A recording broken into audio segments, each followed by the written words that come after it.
عزیز دوستو، انسان سب سے زیادہ پریشان وہ ہوتا ہے جسے مقصد حیات نہیں ملتا، جسے پتہ ہی نہیں ہوتا میں کیوں آیا ہوں، کس لیے آیا ہوں، کس کا بھیجا ہوا آیا ہوں۔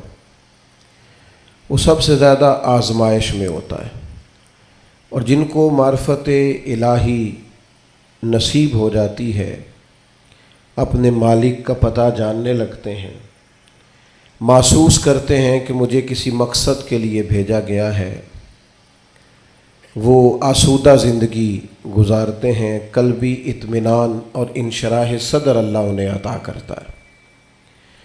اللہ تبارک و تعالیٰ نے جب اپنے بندوں کی آزمائش کو دیکھا کہ وہ ڈھونڈتے پھرتے ہیں کہ ہم کیوں آئے، کس لیے آئے، کیوں بھیجے گئے، اللہ تعالیٰ نے انبیاء کرام علیہم السلام کا سلسلہ شروع فرمایا، اور پھر اس سلسلے کو بام عروج دیا اور اپنے پیارے حبیب علیہ السلام کو دنیا میں مبعوث فرمایا، اور فرمایا یا ایھا الناس قد جاءکم برہان من ربکم، اے لوگو یہ جو میرے نبی پاک علیہ السلام تمہارے پاس آئے ہیں تو یہ رب کی دلیل بن کر آئے، یعنی حضور سید عالم صلی اللہ تعالی علیہ وسلم کا وجود اطہر، کردار مبارک، آپ کا تبلیغ و ارشاد، آپ کا دعوت دین، یہ سب اس بات کی دلیل ہے کہ نبی پاک علیہ السلام اللہ کے سچے رسول بن کر دنیا میں تشریف لائے۔ ہم جب دنیا کے اندر نکلتے ہیں تو ہم دیکھتے ہیں کہ بڑے بڑے سمجھدار لوگ ہیں لیکن گمراہی کی زندگی گزار رہے ہیں۔ وحی الہی کے بغیر انسان جو بھی وقت گزارتا ہے، اللہ تبارک و تعالیٰ کے انبیاء پر جو وحی ہوتی ہے ان کی تعلیمات کے بغیر جو بھی وقت گزارا جاتا ہے وہ کبھی راہ حق پر نہیں گزرتا۔ اللہ نے احسان فرمایا اور فرمایا میں نے اپنی دلیل بھیجی ہے تمہیں اپنے محبوب عطا فرمائے۔ نبی پاک علیہ السلام کا ظاہری وجود بھی سارا اس بات کی دلیل ہے کہ حضور اللہ کے رسول ہے۔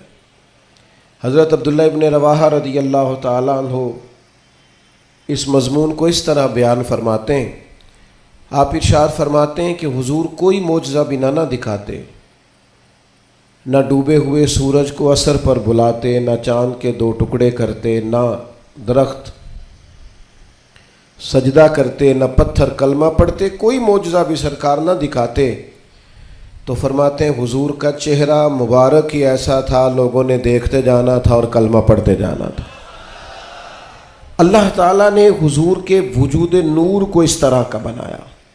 پھر حضور علیہ السلام کو کچھ خاصیات جو محبوب پاک علیہ السلام کے فضائل، شمائل اور خصائل کو بیان کرتی ہیں، وہ بدرجہ اتم اللہ تعالیٰ نے محبوب کو عطا فرمائی۔ مثلاً ایک حضور کی شان یہ ہے کہ نبی پاک امی ہے۔ امی کا معنی یہ ہے کہ حضور نے دنیا میں کسی استاد سے آ کے پڑھا نہیں، حضور سید عالم علیہ السلام کسی مکتب میں نہیں گئے۔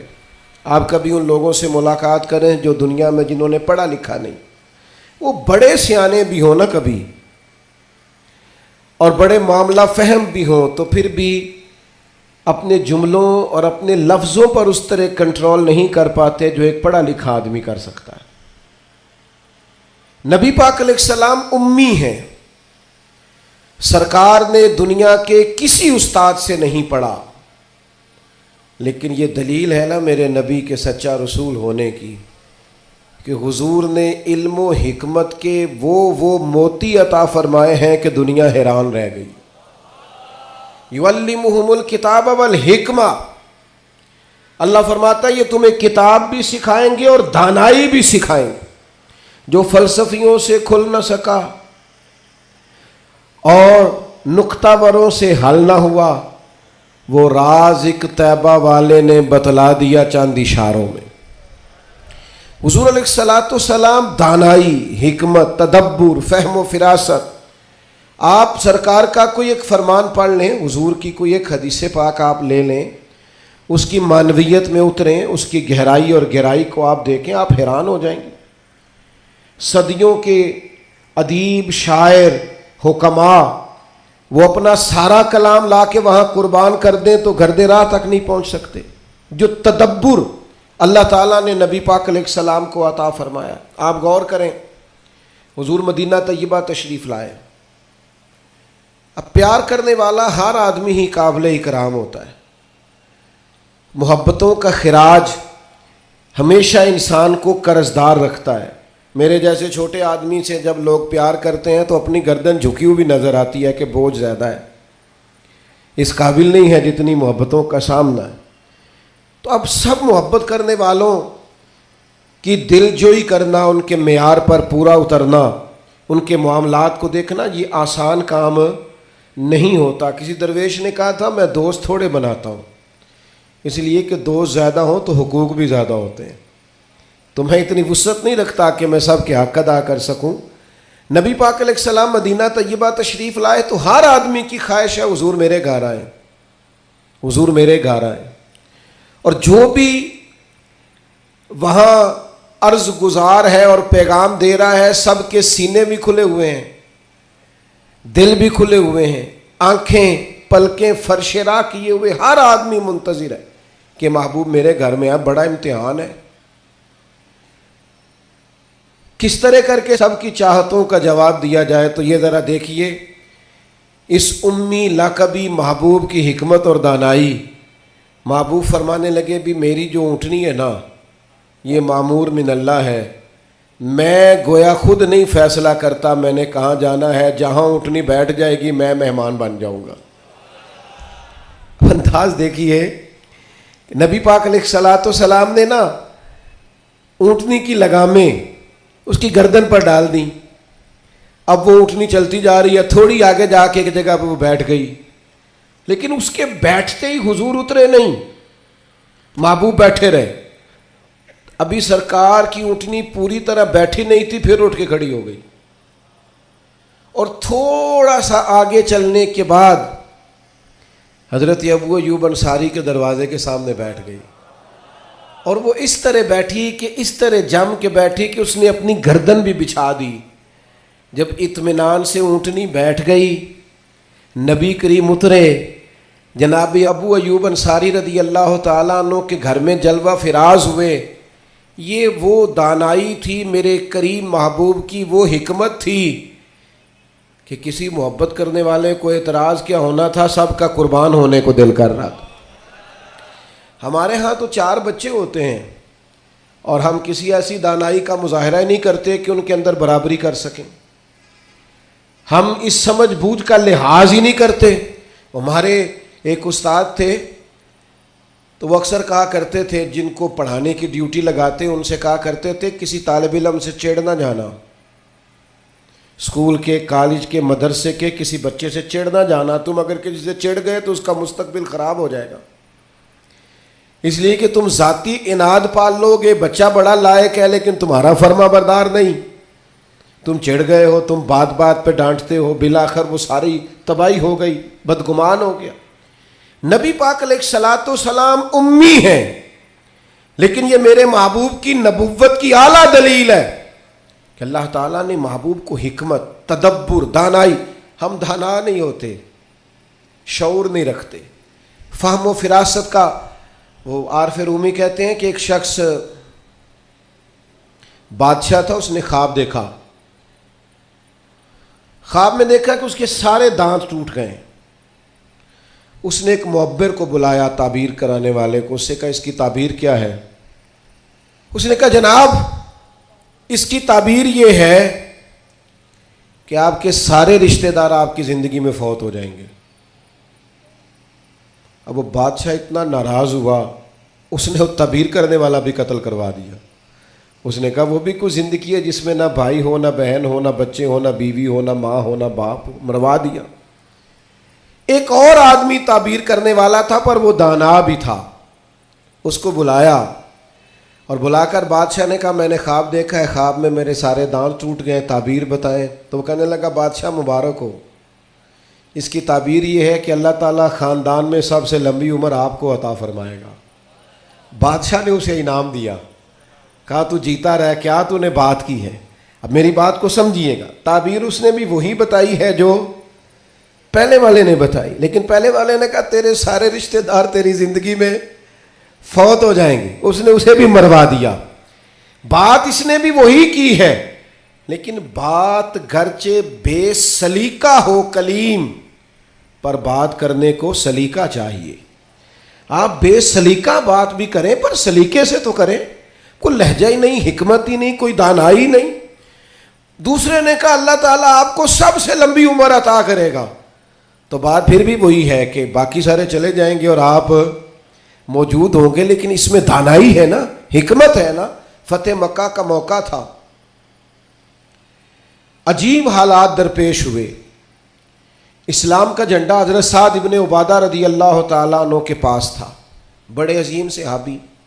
بدر کے موقع پر جس آدمی نے اپنے جذبات سے ماحول گرما دیا وہ حضرت سعد بن عبادہ، ہمیشہ اگلی صفوں میں مجاہدوں کی رہنے والے، مال خرچ کرنے والے، نڈار آدمی، لیکن جھنڈا ان کے ہاتھ میں تھا۔ حالات کچھ اس طرح کے پیدا ہوئے کہ بعض لوگوں نے مطالبہ کیا ان سے جھنڈا لیا جائے، اور کوئی معقول وجہ نہیں تھی، لیکن بعض اوقات نا حالات ایسے بن جاتے ہیں۔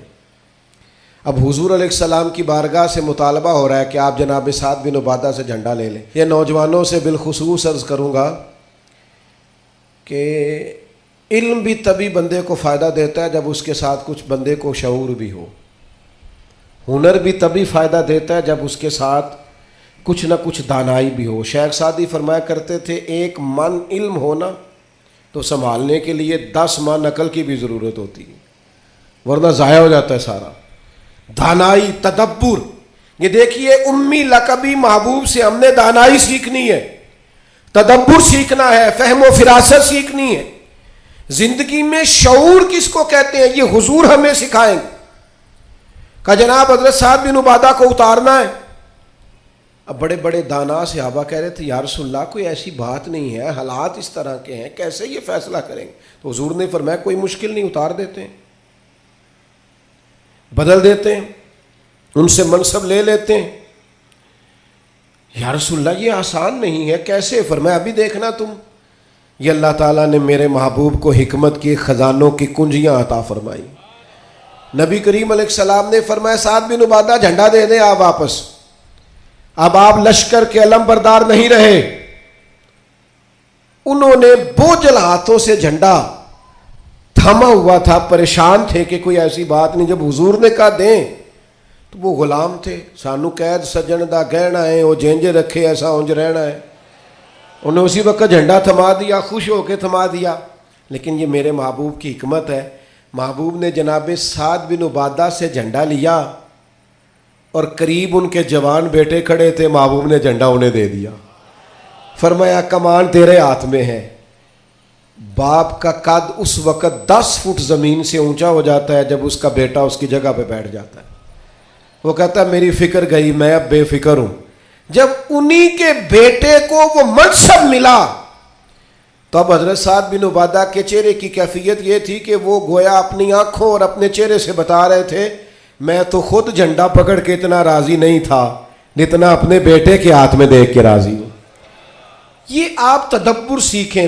میں اپنے نوجوانوں کو دیکھتا ہوں جذباتی مزاج، بھاگتے دوڑتے، بے چین، پریشان، الجھے ہوئے۔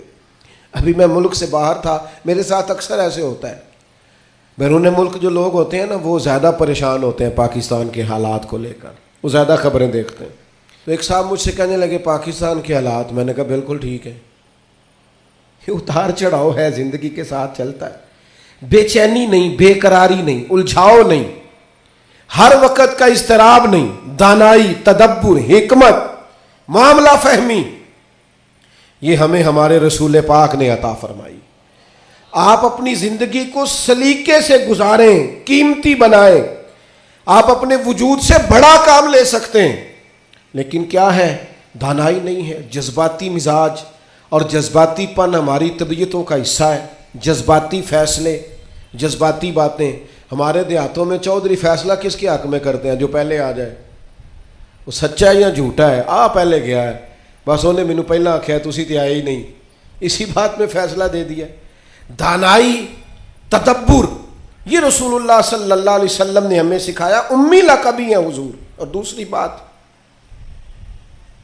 انسان کے پاس جو سب سے قیمتی چیز ہوتی ہے نا، وہ اس کا کردار ہوتا ہے. آپ نے زندگی میں نقوش کیا چھوڑے، آپ جہاں رکے، جہاں بیٹھے، یہ ایسا تو نہیں زندگی میں کہ یہ 10 دوست پرانے، یہ 10 دوست آج کل کے ہیں اور ان کے درمیان بھی غیبتیں جاری ہیں، بس کام ختم ہونے کے قریب ہے، اور پھر اس کے بعد اور کوئی 4 دوست ہم تلاش کریں گے. اچھے نقوش نہیں چھوڑتے. کتنی خوشیوں سے رشتے طے پاتے ہیں، لیکن وہ تھوڑا وقت نہیں گزرتا تو ساری سوچیں، سارے نظریات گدلے اور میلے کچیلے ہونے لگ جاتے ہیں. وہ ساری محبتوں کو زنگ لگنے لگ جاتا ہے. عظمت کردار، بلندی، آپ کے افکار، آپ کا اچھا گمان، آپ کی سوچیں. آپ حیران ہوں گے، اللہ تعالیٰ نے نبی پاک کا وجود ہی معجزہ بنایا ہے، لیکن جب حضور کے اپنوں نے دلیل مانگی نا، اپنوں کو مطمئن کرنا بڑا مشکل کام ہوتا ہے. قریبیوں نے دلیل مانگی، قریش مکہ نے، کہ آپ نبی ہیں تو دلیل دیں. نبی پاک علیہ السلام نے اپنے اپنوں کو معجزہ نہیں دکھایا، بلکہ قرآن مجید فرماتا ہے کہ محبوب نے کہا فقد لبثت فیکم عمرا من قبلہ افلا تعقلون. میں کوئی باہر سے نہیں آیا، میں نے اپنی اس سے پہلے کی ساری عمر تمہارے درمیان گزاری ہے. 40 سال یہاں گزارے، اپنے ماں کی گود میں بھی، نانا کے کندھوں میں بھی، جناب ختیجہ کا دولہا بن کے بھی، بیٹیوں کا باپ بن کے بھی. میں نے سارا وقت تمہارے بیچ گزارا. افلا تعقلون، تمہیں عقل نہیں؟ گویا محبوب ان سے فرما رہے ہیں کہ میری جیسا سچا ہے تو لا کے دکھاؤ. باہر سے نہیں آیا، تمہارے درمیان رہا ہوں. یار یہ مشکل کام ہوتا ہے، چاروں جانب ماحول خراب اور بندہ پھر ٹھیک رہے. اکثر لوگ تو اپنے بچے کی غلطی نہیں نکالتے، کہتے دوستوں نے خراب کر دیا. اماں کہتی ہے منڈا میرا ٹھیک سی، دوستوں نے خراب کرتا ہے. میں نے کہا چلیں اچھی طرح سے سوچ لیں، ہو سکتا ہے دوست ٹھیک ہو، آپ کے بچے نے سارا ماحول گڑبڑ کر دیا ہو. یہ جان چھڑانا تو آسان ہے، لیکن سارے ماحول کے اندر کردار کی عظمت. جب نبی پاک علیہ السلام نے مختلف بادشاہوں کو خطوط لکھے نا، اسلام قبول کر لو، تو کیسر روم کو بھی خط لکھا. کیسر سیانا آدمی تھا. سیانے لوگ جو ہوتے ہیں وہ زمینی حقائق دیکھتے ہیں، جذباتی فیصلے نہیں کرتے، وہ معاملہ فہم ہوتے ہیں. آج کل جس طرح میں اور آپ ہیں نا تصویروں کے اندر زندگی گزار رہے ہیں، لائکس، ویوز، کمنٹس، اسی پر زندہ ہے. لوگ ان پر وقت نہیں گزارتے تھے، اس سمجھدار لوگ. کیسر روم کے پاس میرے محبوب کا خط گیا، اس نے فوراً نہیں فیصلہ کیا، کہنے لگا کوئی، ورنہ بہت سارے ایسے بدبخت بھی تھے معاذ اللہ جنہوں نے حملے کی تیاری شروع کر دی. ہمیں خط لکھا ہے اسلام قبول کرو، ہم حملہ کریں گے. لیکن یہ سیانا آدمی تھا. اس نے لوگوں سے کہا یہاں اگر کوئی سردار آیا ہوا ہو نا، مکے کا، تجارت کی غرض سے سردار آیا کرتے، کوئی سردار آیا ہوا ہو تو میری ملاقات کراؤ.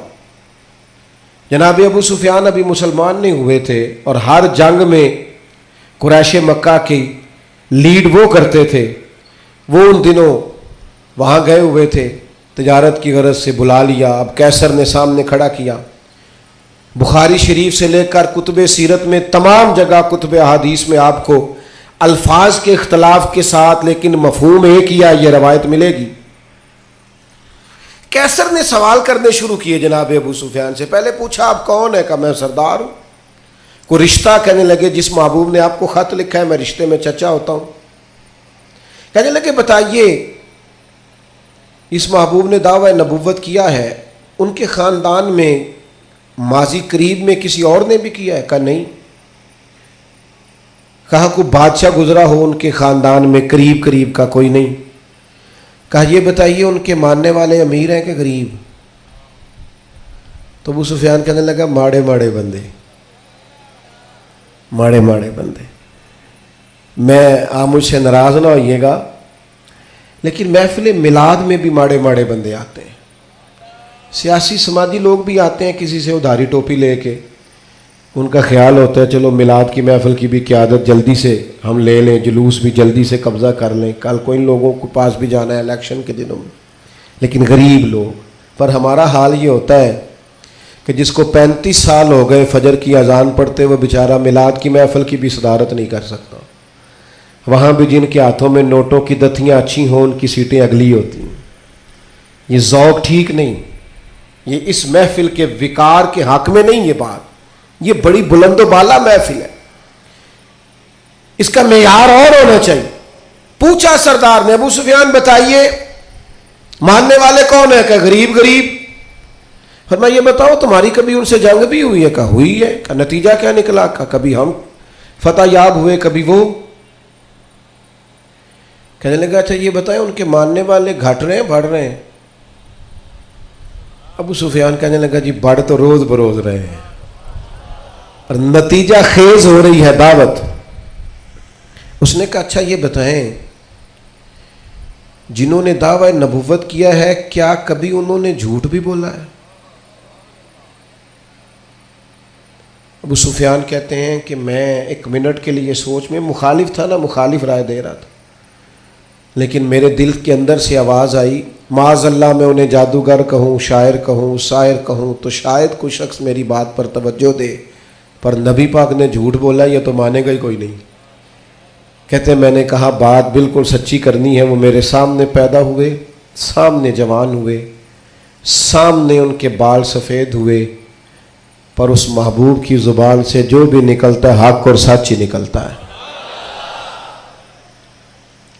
میں کیسے آپ کو یہ بات عرض کروں کہ بغیر وجہ کے لوگ جھوٹ بولتے، ان کا کوئی فائدہ نہیں، کوئی دنیاوی نفع بھی نہیں، جان بوجھ کے ڈینگے مارتے ہیں، بڑکیں، کوئی لینا دینا ہی نہیں، بلا وجہ جھوٹ۔ یہ انسان کے کردار کو داغدار کر دیتا ہے۔ دنیا کے کسی بڑے تاجر پر ہاتھ رکھیے، بڑے سے بڑے بزنس مین پر، اس سے پوچھئے کہ تمہاری بزنس میں کامیابی کی وجہ کیا بنی؟ انویسٹمنٹ زیادہ کی تھی، پڑھے لکھے زیادہ تھے؟ تو آپ کو ہر بزنس مین کہے گا صرف اللہ نے میرا مارکیٹ میں اعتبار بنا دیا تھا۔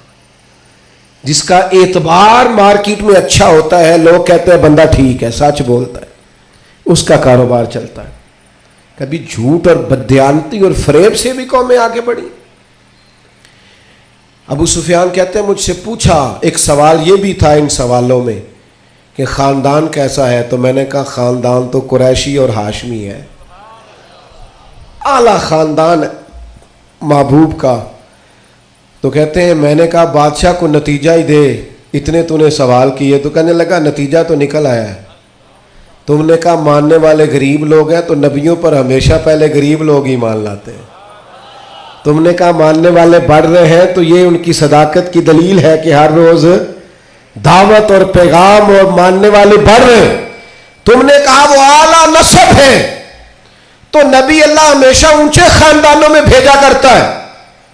تم نے کہا انہوں نے کبھی جھوٹ نہیں بولا، تو سردار سچ بتانا، جو بندہ بندوں سے جھوٹ نہیں بولتا وہ یہ جھوٹ کیوں بولے گا کہ میں اللہ کا رسول بن کے آیا ہوں؟ نتیجہ تو نکل آیا۔ اسیر دشمن کی چاہ میں بھی، مخالفوں کی نگاہ میں بھی وہ امی ہے، صادق ہے، معتبر ہے، میرا پیغمبر عظیم تر ہے۔ کردار کی جو عظمت ہے نا، کردار کی، یار آپ کی اور میری زندگی کچھ اصول تو ہونے چاہیے، کچھ قاعدے، کچھ ضابطے، جدھر کی ہوا ہوئی ادھر کے ہو گئے۔ آج کل یہ نیا والا فیشن ہے لہذا یہ اپنا لو۔ بھئی ہم کوئی ہوا کے دوش پہ ہیں، کوئی لاوارث ہے، اپنی کوئی تہذیب نہیں، تمدن نہیں، مزاج نہیں، طبیعت نہیں، یعنی جس طرح کا ماحول ہے اس طرح کے بن جاؤ۔ کردار میں کچھ قاعدے زندگی میں بنانے چاہیے، کچھ اصول وضع کرنے چاہیے، کچھ چیزیں طے کرنی چاہیے کہ مجھے ان حدود سے آگے نہیں بڑھنا۔ مومن کی اپنی ایک ذاتی شخصیت ہوتی، اس کا ایک اپنا رکھ رکھاؤ ہوتا ہے، اس کی اپنی ایک وفاداری ہوتی۔ آپ جائیے اپنے بزرگوں سے ملیے، دیہاتوں کے لوگ کیا کہتے ہیں؟ وہ کہتے ہیں بس بھائی میں دوستوں کے ساتھ آتا جاتا تھا، گھومتا پھرتا تھا، اب یہ کام نہیں کرنا، اب میرے بیٹے کو میرا جوتا پورا آنے لگ گیا ہے، اب مجھے وزادار ہونا ہے۔ میں کیسے اپنی ملت کے نوجوانوں کو سمجھاؤں کہ تو گھٹنوں تک اگر اپنا لباس آدھا کر لے تو پتہ نہیں تیری کتنی کوئی گرمی کم ہو جاتی ہے اور کس قدر زیادہ آسودگی اور آسانی محسوس کرتے ہو۔ حالانکہ گھر میں بہنیں ہیں، بیٹیاں ہیں، ماں ہیں۔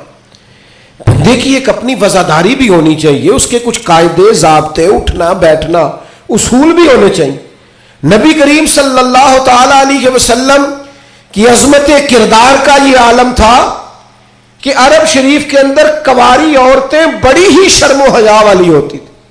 لوگ مثال دیتے کہ تو کنواری لڑکی کی طرح شرم و حیا والا۔ قربان جائیں سیدہ طیبہ طاہرہ حضرت عائشہ صدیقہ رضی اللہ تعالیٰ عنہ فرماتی ہیں نبی پاک علیہ السلام عرب کی کنواری لڑکیوں سے بھی زیادہ حیا والے تھے۔ حضور حیا والے، متانت، سنجیدگی، کبھی شور و غل نہ کرتے، کبھی بازار میں نظریں اٹھا کے نہ چلتے، کبھی محبوب کی زبان سے معاذ اللہ کسی نے کوئی کمزور جملہ نہیں سنا۔ یہ کیا بات ہوئی، مجھے کسی نے غصہ دلایا تھا، میں نے گالیاں دے دی، تو آپ کے اصول کدھر گئے، قاعدے کدھر گئے، ضابطہ کدھر گیا؟ یہ کیسے ہو گیا کہ آپ بااصول آدمی تھے پھر بھی آپ کی زبان سے بازاری جملے نکل آئے؟ یہ ہو نہیں سکتا نا اگر آپ نے کوئی اصول زندگی میں بنا رکھے۔ تو عظمت کردار یہ رسول اللہ صلی اللہ تعالی علیہ وسلم کی زندگی کا ایک بنیادی عنصر ہے، بنیادی۔ اور پھر حضور سید عالم صلی اللہ تعالی علیہ وسلم کو اللہ تبارک و تعالیٰ نے ایک شان اور بڑی امتیازی عطا فرمائی، بڑی انوکھی۔ وہ یہ تھی کہ اللہ تعالیٰ نے نہ محبوب کو فصاحت و بلاغت عطا فرمائی، یعنی بات کہنے کا جو سلیقہ، جو انداز حضور جانتے ہیں نا، یہ کسی اور کو نصیب۔ ہمارے ہاں نا بہت زیادہ باتیں کرنے کا رواج ہے، اس کا نتیجہ یہ نکلتا ہے کہ انسان کے جملے بے وقت ہو جاتے ہیں۔ لوگ کہتے ہیں یار عادت ہے اس کی، اور کچھ لوگ ایسے ہوتے ہیں کہ جن کے پاس آپ بیٹھے نا تو کبھی کبھی تیل کی ضرورت پڑ جاتی ہے کہ تھوڑا تھوڑا یہاں لگا لے بندہ، اس لیے کتنی باتیں سناتے ہیں، اتنی باتیں۔ اور آج کل تو ایک اور رواج بھی ہو گیا، کہتے ہیں قطع کلامی معاف اور ساتھ ہی بات شروع۔ تو میں کئیوں سے کہتا ہوں پہلے پوچھ تو لیں ہم نے معاف کیا بھی ہے کہ نہیں۔ آپ تو گن پوائنٹ پہ معافی لے رہے ہیں، آپ نے حکم دائر کیا ہے قطع کلامی معاف اور آپ شروع ہو گئے۔ گفتگو میں، لہجے میں، دعوت دینے میں، پیغام دینے میں آپ کی خدمت میں عرض کروں گا روز بچوں کو بھی نہیں ڈانٹنا چاہیے، روز نہیں نصیحت کرنی چاہیے ورنہ نصیحت بے وقت ہو جاتی۔ روز ہی انسان کو اس طرح کا ماحول نہیں بنانا چاہیے وہ اس کی طبیعت ٹھہراؤ والی ہو، یعنی سکوت جو ہوتا ہے نا، چپ خاموش آدمی وہ لگتا ہے کہ کوئی طوفان لیے بیٹھا ہے، لگتا ہے کہ یہ اس وقت کسی خاص گہرائی اور گہرائی میں اتر کر کوئی اچھی منصوبہ بندی کر رہا۔ نبی پاک علیہ السلام کو اللہ نے بڑی فصاحت و بلاغت عطا فرمائی، لیکن اس کے ساتھ ساتھ اللہ تعالیٰ نے علم کے خزانوں کی کنجیاں دیں۔ سرکار جب بات کرتے نا تو صحابہ فرماتے ہیں ہر جملہ دوسرے جملے سے جدا ہوتا، اس طرح حضور بولتے کہ اگر کوئی لفظ گننا چاہتا تھا تو گن بھی سکتا تھا۔ یعنی بات وہ ہمارے ہاں اکثر نا محافل میں ایسا ہوتا ہے کہ وہ بعض اوقات بڑی سادی سی بات بھی اتنے جوش کے ساتھ کی جاتی ہے کہ میری طرح کا طالب علم سوچنے لگ جاتا ہے کہ یہ بات تو آرام سے بھی کی جا سکتی تھی، اس میں اتنا پریشان ہونے کی ضرورت، یہ سادی سی بات تھی، آپ بڑے خوبصورت لہجے میں بھی کہہ سکتے تھے۔ اللہ تعالیٰ نے محبوب کو فصاحت دی، بلاغت دی، معاملہ فہمی دی، اور حضور علیہ الصلوۃ والسلام بڑے ٹھہرے ٹھہرے انداز میں بات کرتے، لیکن جب بات کرتے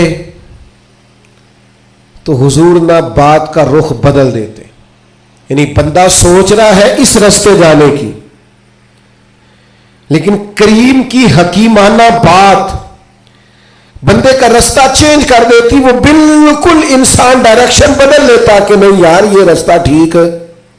اب بات کو سمجھیے گا، ایک ہوتا ہے بندے کے پاس مال نہیں تو وہ فقیر ہے، کچھ لوگ ایسے ہوتے ہیں کہ وہ امیری میں فقیری کرتے ہیں، مالدار ہوتے ہیں، بڑا اللہ نے دیا ہوتا ہے، لیکن ان کے مزاج سے دولت نہیں چھلکتی، عہدہ نہیں چھلکتا، وہ درویشوں کے ساتھ بیٹھتے ہیں، سادہ طرز زندگی۔ یہ بھی نبی پاک علیہ السلام کا خاصہ ہے، حضور کی نبوت کی دلیل ہے کہ نبی پاک نے فقیرانہ زندگی کو اختیار کیا۔ آپ ذرا انداز دیکھیے، حضرت عمر رضی اللہ تعالیٰ عنہ کہتے ہیں میں ملنے کے لیے پہنچا تو موٹے بان کی چارپائی، حضور اس پر آرام فرمائے، فرماتے ہیں جب میں گیا تو سرکار اٹھ کے بیٹھے، اور جب حضور اٹھے نا تو آپ کی کمر مبارک سے نا ذرا کپڑا ہٹا۔ وہ جنہوں نے پرانی موٹے بان کی چارپائیاں دیکھی نا، مونجدی منجی جنہوں کئی دس، تو وہ کبھی اٹھتے تھے نا سو کے تو کمر پر نشان چھوڑتی تھی۔ حضرت عمر رضی اللہ تعالیٰ عنہ اپنے مزاج کے لحاظ سے دلیر آدمی تھے، لیکن جناب فاروق اعظم رضی اللہ تعالیٰ عنہ نے محبوب کو اس حال میں اٹھتے دیکھا تو آنکھوں میں آنسو آ گئے، اور حضرت عمر نے نا ایک فکر بیان کی، ایک ڈائریکشن بیان کی، اپنی سوچ عرض کی حضور کی بارگاہ میں، عرض کی یا رسول اللہ صلی اللہ تعالی علیہ وسلم، ایک کیسر و کسرا اللہ کے دین کے دشمن ہے اور اتنی آرام دہ زندگی گزارتے۔ بہت سارے لوگ سوال نہیں کرتے وہ فلاں ملک دیکھو غیر مسلم ہے لیکن آسودہ حال کتنا ہے۔ محنت ضرور کریں، جد و جہد ضرور کریں، یہ بات کرنے کا مقصد یہ نہیں کہ محنت چھوڑ دی جائے، خوب مشقت کریں۔ جد و جہد تو انسان کو زندہ رکھتی، اس سے تو پتہ چلتا ہے کہ انسان کے اندر روح موجود ہے، جو بالکل ہلتے جلتے نہیں، حرکت نہیں کرتے ہو تو مردے ہو جاتے ہیں۔ تو زندگی زندہ دلی کا نام ہے، مردہ دل کیا خاک جیا کرتے ہیں۔ لیکن یہ سوچ کا یہ زاویہ بھی دیکھیے، حضرت عمر نے عرض کی یا رسول اللہ صلی اللہ تعالی علیہ وسلم، وہ کیسر و کسرا اللہ کے دین کے دشمن اتنی آسودہ آسان زندگی گزارتے اور آپ محبوب ہو کے۔ اب یہ ایک زاویہ ہے سوچ کا، لیکن نبی پاک علیہ السلام نے اس زاویے کو نیا رستہ دیا۔ یعنی سوچ یہ ہے کہ آپ محبوب ہیں اور ظاہری طور پر یہ وقت مشکل ہے، دوسری جانب دشمن ہے، اور یہ گاؤں تک یہ لاؤ لشکر، یہ آسان زندگی۔ حضور نے سوچ ہی بدل دی، فرمایا عمر کیا تم یہ پسند نہیں کرتے کہ وہ دنیا میں تھوڑی سی آسانی لیں اور آخرت میں رسوا ہو جائیں؟ اور فرمایا کیا تم یہ پسند نہیں کرتے ہم دنیا میں تھوڑی سی مشقت اٹھائیں اور آخرت کی ساری عزتیں اللہ ہمیں ہی عطا فرما دے؟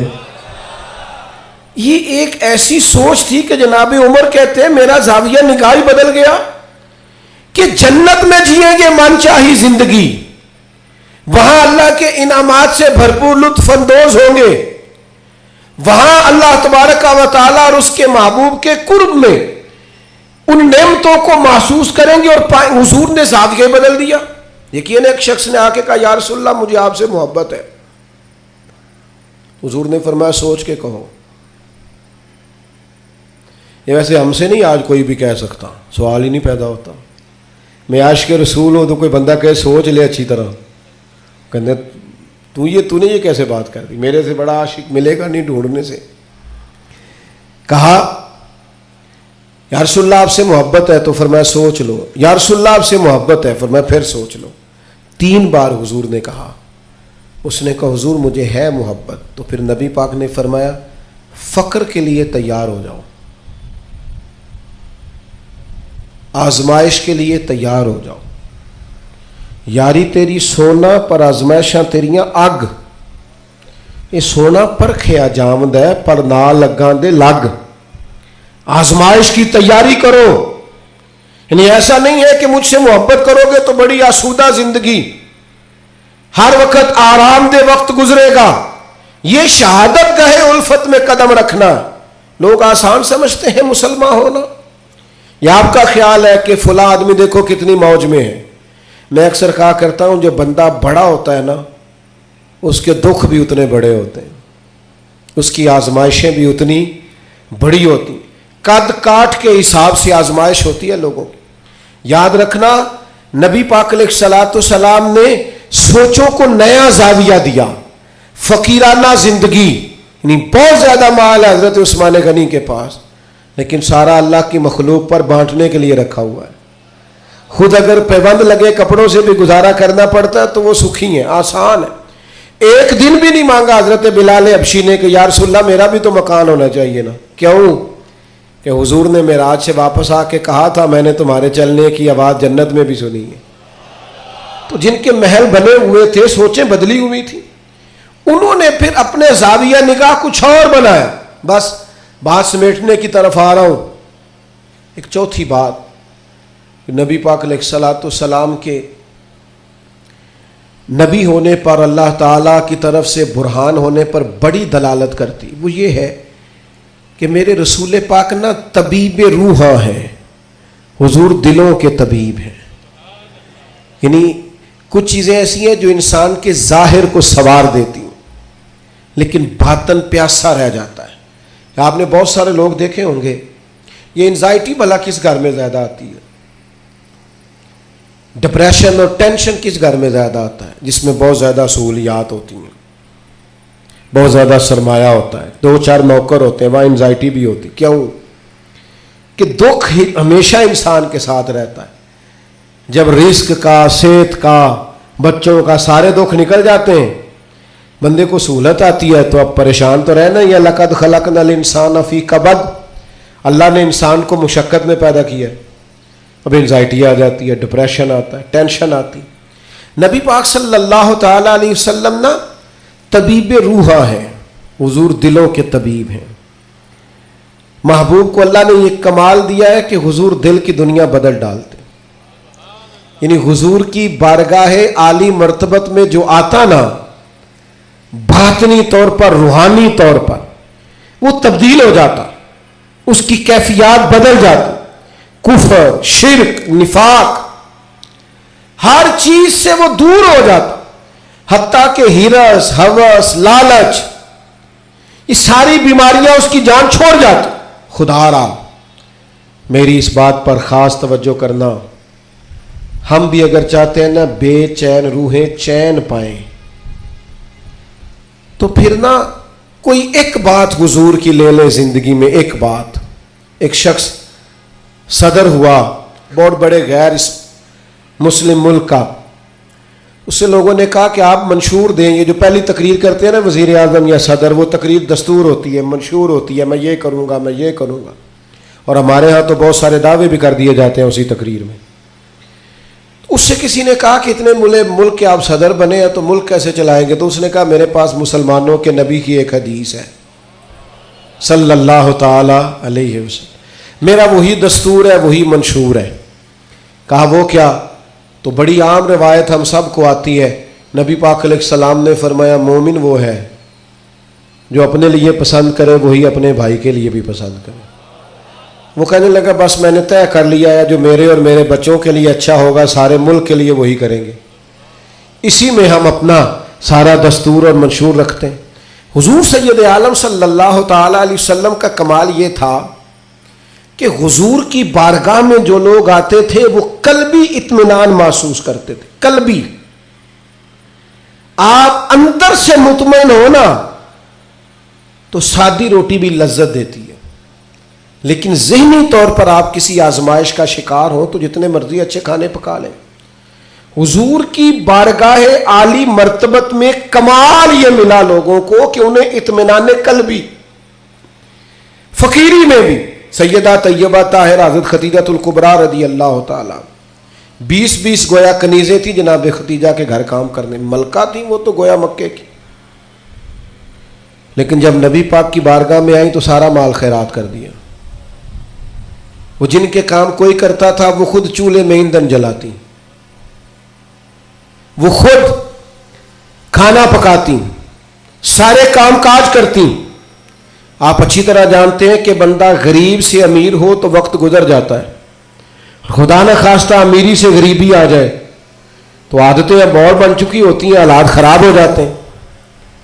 جناب خدیجہ رضی اللہ تعالی عنہا اس قدر زیادہ مطمئن تھی اپنی وہ زندگی پر کہ محبوب کے لیے کھانا پکا کر وہ باورچی خانے سے نکلی اور لا کر حضور کی بارگاہ میں پیش کیا تو حضور فرمانے لگے ختیجہ آپ کے آنے سے پہلے جبریل امین آ گئے اور انہوں نے آن کر کے فرمایا ہے کہ یا رسول اللہ ختیجہ آ رہی ہے، ختیجہ کا رب کہتا ہے میرا ختیجہ کو سلام کہہ دیجئے گا۔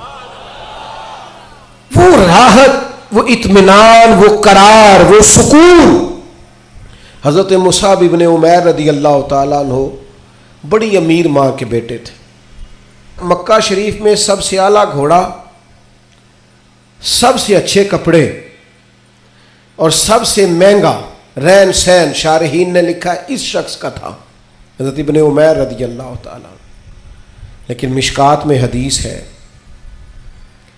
حضرت مولا علی شیر خدا حدیث کے راوی ہیں، فرماتے ہیں ایک دن حضرت مصعب ابن عمیر رضی اللہ تعالیٰ عنہ مسجد نبوی میں آئے تو ان کی حالت یہ تھی کہ ٹاٹ کا لباس پہنا ہوا تھا، کلمہ پڑا ہے، مسلمان ہوئے ہیں، حالات کا سامنا ہے، وقت نے اور طرح کا رخ اختیار کر لیا ہے اور ایک پیر میں گویا جوتا ہے دوسرے میں نہیں ہے، کوئی کام کیا چلے گئے۔ حضرت علی کہتے ہیں وہ چلے گئے پر حضور کی آنکھوں میں آنسو آ گئے اور کریم فرمانے لگے دیکھو یہ وہ تھا جو بڑا شاہانہ وقت گزارتا تھا، میری محبت نے اس کا کیا حال کر دیا۔ لیکن حضرت مصعب ابن عمیر سے جب بھی کسی نے پوچھا حال کیا ہے تو انہوں نے کہا جو اطمینان اللہ نے اب عطا فرمایا ہے نا، جو سکون، وہ قرار، چونکہ مقصد حیات ہاتھ آ گیا نا، معرفت الہی مل گئی ہے نا، ہم نے نبی پاک علیہ السلام کی صورت میں اللہ کی وہ دلیل دیکھ لی ہے نا، زندگی کسی کام لگ گئی ہے، ہمیں اپنا اٹھنا بیٹھنا کام کرنا نتیجہ خیز محسوس ہونے لگا، کچھ زندگی کو کوئی کام مل گیا، میری خانہ بدوشی کو گھر نصیب ہو گیا، مجھے کو رستہ میسر آ گیا، تو لہٰذا اطمینان قلبی، چین، سکون یہ بہرحال اسی رستے میں موجود ہے جو رستہ رسول پاک نے عطا فرمایا۔ دل بے چین ہے، طبیعتیں بے قرار ہیں، شکوے ہی شکوے ہیں، پریشانیاں ہی پریشانیاں۔ میرے دوستو، ہمارے ہاں جو اضطراب ہے، جو بے چینی ہے، جو ذہنی تناؤ ہے، کسی آدمی کو لوگ اچھا سمجھنے کو تیار نہیں، بدگمانیاں ہیں، ہر گروہ دوسرے کے بارے میں، ہر محکمہ دوسرے کے بارے میں، ایک طبقہ زندگی سے تعلق رکھنے والے لوگوں سے دوسرے کے بارے میں رائے پوچھے تو سخت لہجوں کے اندر اس طرح کا مزاج ہے کہ ہم اکٹھے رہتے ہیں پر دور رہتے ہیں ایک دوسرے۔ خدا را آؤ نا میلاد کے موسم بہار میں اپنے محبوب سے فیض حاصل کریں، اطمینان قلبی کا بندوبست کریں، اپنے دلوں کو حضور کی محبت کا فیضان دیں۔ ہم تھوڑا ٹھہرنا سیکھیں، تھوڑی بردباری سیکھیں، تھوڑا حلم سیکھیں، تھوڑا تدبر سیکھیں، اپنے نبی کریم علیہ السلام سے حکمت سیکھیں، دانائی کے سوتے ہماری طبیعتوں سے پھوٹے۔ دو قسم کے لوگ مطمئن زندگی گزارتے ہیں، دو قسم کے۔ حکماء نے لکھا دو بندے، ایک جو جس کے پاس جائز پیسے ہوں اور وسیع ہوں، ناجائز پیسے وسیع ہوں تو وہ بھی بے چین رکھتے ہیں، بندہ مطمئن نہیں رہتا، الجھا رہتا ہے۔ جائز پیسے ہو اور وسعت ہو رزق میں تو انسان مطمئن ہوتا ہے۔ اور دوسرا، اگر اللہ کتاب و سنت کا علم عطا کر دینا، پھر طبیعت میں وہ ٹھہراؤ آتا ہے، وہ سکون آتا ہے۔ تو یاد رکھنا، نبی پاک کی صرف باتیں پڑھ لی جائیں نا، سیرت پاک کو پورا پڑھ لیا جائے، حضور علیہ الصلوۃ والسلام کا وقار، بردباری، معاملہ فہمی، تدبر، حضور علیہ السلام کا حقوق العباد کا چارٹر، انسانی حقوق کے تعلق سے سرکار کے ارشادات۔ یعنی میں بڑے زمانے سے دوستوں سے یہ کہتا ہوں کہ ایک مہینہ پہلے بیٹی کے فرنیچر کا آرڈر دیتے ہو، کم از کم مہینہ پہلے، اور 15 دن پہلے بیٹے کی شیروانی اور سوٹ، کم از کم 15 دن پہلے۔ کاش ان دونوں کو تم کسی ایسی جگہ بھی لے جاؤ جہاں انہیں میاں بیوی کے حقوق کا درس بھی ملے۔ اگر نوجوانوں کو پتا ہو کہ 3 طلاقیں اکٹھی دینے سے طلاق ہو جاتی ہے، قبل اس کے پتا ہو تو جو سینکڑوں کیسز روز طلاق کے آتے ہیں اور وہ پچھتا رہا ہوتا ہے بعد میں، لیکن چونکہ اب اس نے دروازہ ہی بند کر دیا ہے، 3 طلاقیں دے، کیا کیا؟ مسائل کا پتہ ہی نہیں، آگاہی نہیں۔ ہمارے گھروں میں انقلاب آئے گا، گھروں میں۔ ایک حدیث ہے نا سرکار کی، ایک کہ نبی پاک علیہ السلام نے فرمایا کسی باپ کا اپنے بیٹے کے لیے، بیٹی کے لیے سب سے بہترین تحفہ یہ ہے اسے اچھا ادب سکھا دیں۔ لو آپ یہ کام کر کے دیکھیں، کل کو اسی بیٹے کی بیوی کتنے سکون سے وقت گزارے گی، اگر اس کے آداب زندگی ٹھیک ہوئے تو اس کے بچے کتنے اطمینان سے وقت گزاریں، اس کے دوست کہیں گے یار کیا آدمی ہے، اس کے ساتھ بیٹھے تو زندگی خوبصورت ہو جاتی۔ ہم نے کیا کیا ہے؟ ہم نے اپنے بے چین دل کو چین نہیں دیا، حضور کی بارگاہ سے فیض یاب نہیں کیا۔ بے حکمت اور بے ترتیب زندگی، الجھے خیالات، ٹوٹتی بکھرتی سوچیں، وسوسوں کے غلبے ہم نے اپنے اوپر اوڑھ لیے ہیں۔ میلاد النبی کے اس موسم بہار میں واپس لوٹئے اور دروازہ رسول کی طرف رجوع کیجئے۔ قیامت تک کے لیے اب نبوت کا دروازہ بند ہے، اب قیامت تک کے لیے جسے بھی اطمینان اور سکون ملے گا صرف گنبد خضرا والے محبوب کی بارگاہ سے ملے گا۔ لیکن ہمیں اب نعروں کی دنیا سے، اب ہمیں جذباتی گفتگو کی دنیا سے باہر آ کر حقیقت پسندی کا مزاج اختیار کرنا ہوگا۔ ہمیں وہ چیزیں اختیار کرنی ہوگی اور عملاً اپنی زندگی میں نافذ العمل کرنی پڑیں گی۔ پھر آپ دیکھیے گا خود بخود کہ بڑے الجھے ہوئے لوگوں کی زندگی میں بھی آپ اپنے آپ کو مطمئن پائیں گے۔ درویش کیوں مطمئن رہتے تھے؟ خواجہ معین الدین اجمیری رحمۃ اللہ علیہ جب بہت حملے ہونے لگے ہندوؤں کی طرف سے تو آپ کے حالات میں لکھا ایک شخص نے آپ کو کہا بے چین نہیں ہوتے، اسی طرح خیمے میں اکیلے سو جاتے ہیں، حالانکہ حالات اتنے خراب ہیں۔ تو خواجہ صاحب فرمانے لگے میں کو لوارث ہوں، عقیدہ توحید والا ہوں، حالات خراب ہو گئے تو کیا ہوا، بچ گیا تو تبلیغ کروں گا، دنیا سے چلا گیا تو شہادت کی زندگی نصیب ہو جائے گی۔ ہر طرح سے خیر ہی خیر ہے، دونوں جانب سے کرم ہی کرم ہے۔ تو مومن کی یہ شان ہوتی ہے کہ وہ تو مطمئن ہوتا ہے، اس کو تو اللہ تبارک و تعالی سکون عطا کرتا ہے۔ لیکن ہمارا الجھاؤ اب خطرناک ہو گیا۔ تو 4 باتیں میں نے آپ کی خدمت میں عرض کی۔ ایک تو حکمت، حضور امی ہے، پردانائی، تدبر، معاملہ فہمی، اور دوسری بات رسول اللہ صلی اللہ علیہ وسلم نے ہمیں عظمت کردار سکھائی۔ اپنی زندگی کے چاروں جانب اصولوں کی دیوار کھڑی کریں، اپنے اصولوں کی روشنی میں آپ جئیں۔ کوئی آ رہا ہے کوئی جا رہا ہے، یہ کام چلتا رہے، لیکن آپ کو اپنے اصول توڑنے نہیں ہیں۔ وہ قائد اعظم ملنے آئے نا حضرت امیر ملت سے، دیر سے آئے، رات کو دیر سے۔ حضرت امیر ملت نے لانگری کو بلایا، کہا کھانا تازہ پکاؤ، تو کہنے لگے مجھے سالوں بیت گئے میں نے رات کو کبھی کھانا نہیں کھایا۔ تو حضرت امیر ملت کہنے لگے مجھے آدھی صدی ہونے کو ہے، میں نے بغیر کھانا کھلائے مہمان سونے کا بھی نہیں دیا۔ آپ کے اصول ہیں تو ہمارے بھی اصول ہیں، تو روٹی کھا کے ہی سوئیں گے۔ تو بڑے متاثر ہوئے، کہنے لگے کہ یہی نظم تو حسن ہے زندگی کا۔ کہا میں آج اپنا اصول توڑتا ہوں، اس لیے کہ آپ کا اصول زیادہ شستہ ہے، خوبصورت، نکھرا ہو، تو کچھ اصولوں میں زندگی انسان گزارے۔ تیسری بات فصاحت، بلاغت، آپ کو بات کہنی آتی ہو، معافی ضمیر آپ کو بیان کرنا آتا ہو، آپ گفتگو کا سلیقہ رکھتے ہو۔